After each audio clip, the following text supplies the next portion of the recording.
All right, Larry Krueger here from the Pig and a Pickle Krug Show with a little 49er hot take. Now, according to our buddy Matt Barrows, who was just on the Krug Show last week, Matt Barrows does a great job covering the 49ers for The Athletic. He says the Niners are unlikely to exercise Javon Kinlaw's fifth-year option. Not a huge surprise, but still big news in Ninerland. Kinlaw's played in just 10 games over the past two seasons. And, if you're John Lynch after watching that Eagles tape, this is an easy call. They wanted Kinlaw to be the replacement for DeForest Buckner. They drafted him in 2020 with the 14th overall selection. That was the pick that the Niners got from the Colts in that DeForest Buckner trade, and it just has not worked out. Kinlaw has not been able to stay on the field, and then this year he was ineffective when he was on the field, and he's had consistent knee problems. And this was something that the 49ers knew about going back to his college days. It started, showing itself his rookie year. He appeared in 14 games as a rookie, 12 starts in that first year. But he played in just 4 games in 2021, and then he had season-ending knee surgery. So, and then it was later reported to be an ACL reconstruction, which was a far larger scope of a surgery than when it was initially diagnosed. So Kinlaw is 25, and he opened this last year as the starting defensive tackle alongside Eric Armstead. And then once again, couldn't stay healthy. Played in 3 games, then more knee problems sidelined him, put him on the IR. He did come back. The Niners may have brought him back a little too soon. He came back for the final 3 games of the regular season, and I thought he played well, at least against the run in those 3 games. Then he started all of the 49ers playoff games, the 3 playoff games, and he just got progressively worse and worse and worse as the playoffs progressed. Now, was that because of the knee pain? Possibly, but this is just kind of his reality right now. Pro Football Focus assigned him an awful grade in run defense of 36.7. And he's not giving you anything as an interior rusher. This team went from DeForest Buckner to DJ Jones, and Buckner was an awesome two-way player. He could rush the passer, play the run. DJ was just an absolute force against the run, and he was really underrated with how quick he was.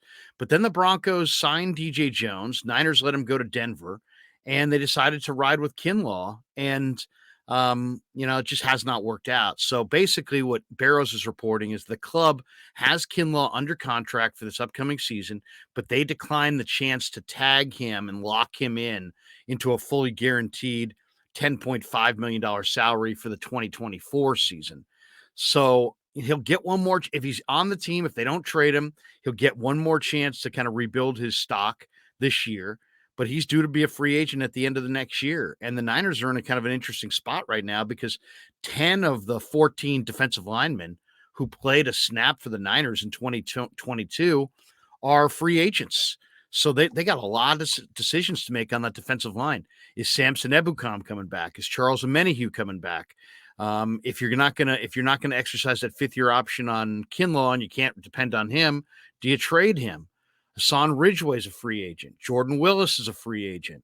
And then, even the depth pieces, Mo Hurst, T.Y. McGill, Kerry Hyder, these guys are all free agents.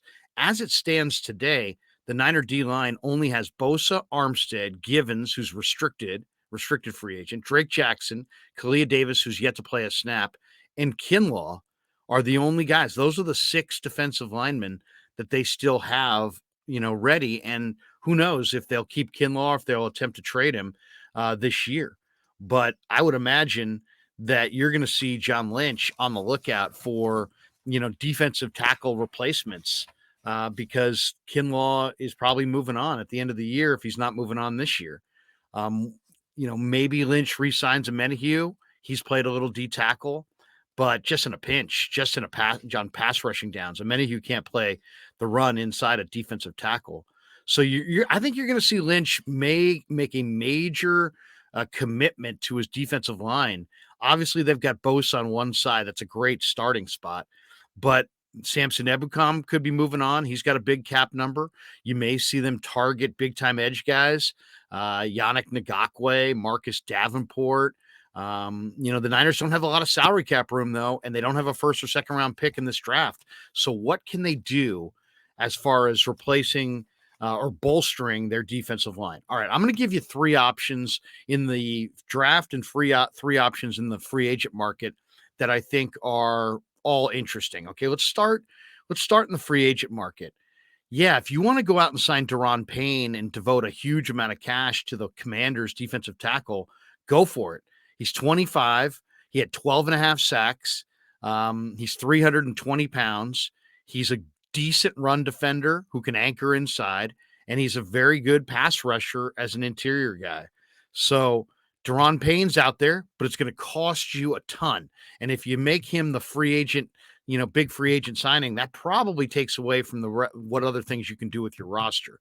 So he's one guy, and I like him also because he's 25. And then the other two names are interesting as well. David Onyemata, who played in Canada in college, and now he's 30. He's with the Saints. He's a big boy who can rush the passer and play the run. I think Onyemata would be a phenomenal addition next to Eric Armstead inside.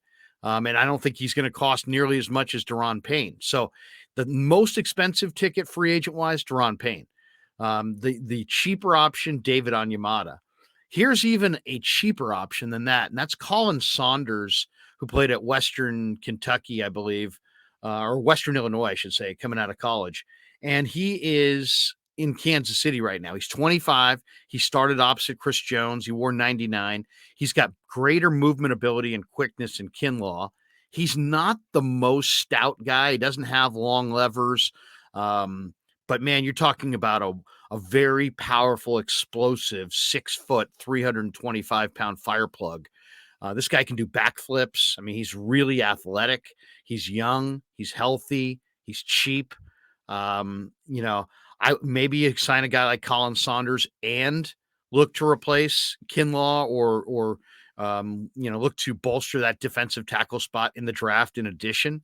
But that's what I'd be looking at. Duron Payne would be option one. David Onyemata would be option two. Colin Saunders would be option three. Now, if you go the Saunders route, I think you got to follow it up in the draft with a player at this position. Here are three guys that I really love. Now, I'm still getting into my defensive, my whole NFL draft breakdown. I haven't seen every single player extensively as much as I want. There's some guys that have caught my eye. Siaki Ika, who plays for Baylor. He's just, he's probably going to be a late first round pick. So he's probably going to be off the board, but 6'3", 350, almost impossible to move. Keanu Benton from Wisconsin, 6'4", about 320. Liked what I've seen from him in the All-Star games. Robert Cooper from Florida State, another short guy, kind of in the DJ Jones mold, 6'2", about 340. And Robert Cooper's pretty athletic at that size. Broderick Martin from Western Kentucky, 6'3", 330 pounds.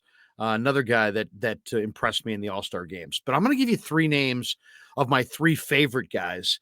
And I'll go expensive, less expensive, and less expensive than that. I'll start with Kalijah Cansey. Kalijah Cansey is a defensive tackle who played at Pitt. And if you look at his numbers, you don't think he's kind of a tweener. He's 6 feet. He's 275 pounds, but he was the ACC Defensive Player of the Year. This guy's awesome. I mean, I'm not saying he's Aaron Donald, but he is tremendous. And there's a chance that he falls out of the first round and into that second round area because he is 6 feet, 275 pounds. Now, he's not a two-gapper. He's not one of these guys that's going to, take on, control both sides of the A gap. No, not going to happen.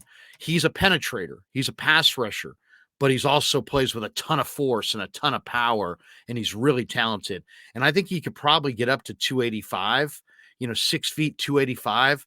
Now you're looking at Aaron Donald kind of territory, and this guy moves exceptionally well. So if you want to watch a defensive lineman and look and really love what you're watching, Kalijah Cansey, the defensive tackle from Pitt, monster. Undersized monster, not a two-gapper, more of a penetrator, more of a Kevin Givens shoot up the field. But in the wide nine, if you're looking for a defensive tackle, let's say you get Colin Saunders in free agency and he gives you a first and second down run plugger, and then somehow you could trade a couple of picks or a pick and Kinlaw, and you move up into the second round, and you could get a guy like Elijah Cansey. He's kind of the opposite of Kinlaw. Kinlaw doesn't move. Kinlaw doesn't sack the quarterback. Kinlaw's not productive. Cansey is all of those things. He's quick. He can sack the quarterback. He's productive. I think Cansey's kind of a can't miss guy. So Elijah Cansey, remember that name. The other guy, you might want to just stay at South Carolina. Zach Pickens is a defensive tackle who played at South Carolina. Pickens is really underrated. 6'3", 305 pounds, anchors against the run, quicker than you'd think against the pass.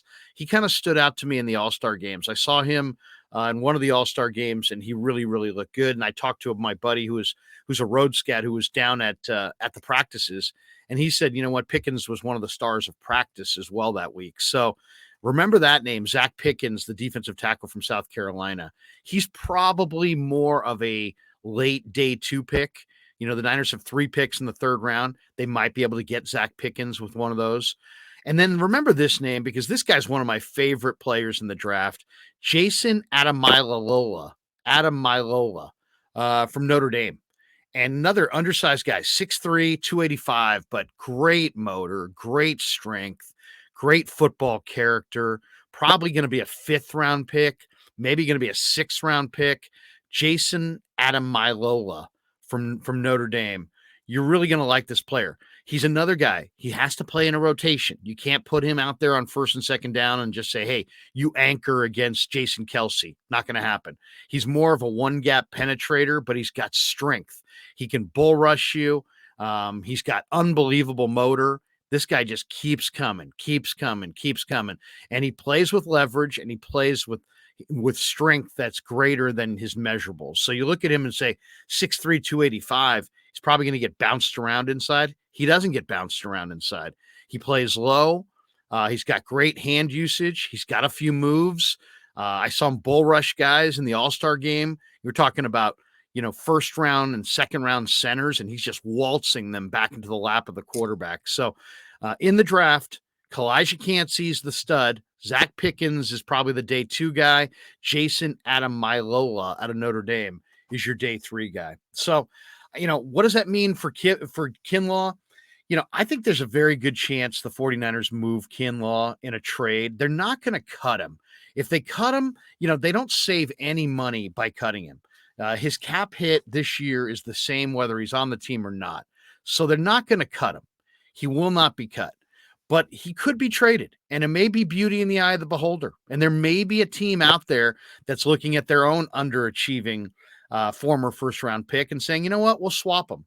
49ers did that with A.J. Jenkins, picking up a receiver named Baldwin. Neither Jenkins nor Baldwin worked out.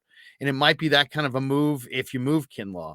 You're trading your underachieving player for somebody else's high pick who's also underachieving. But I'll say this.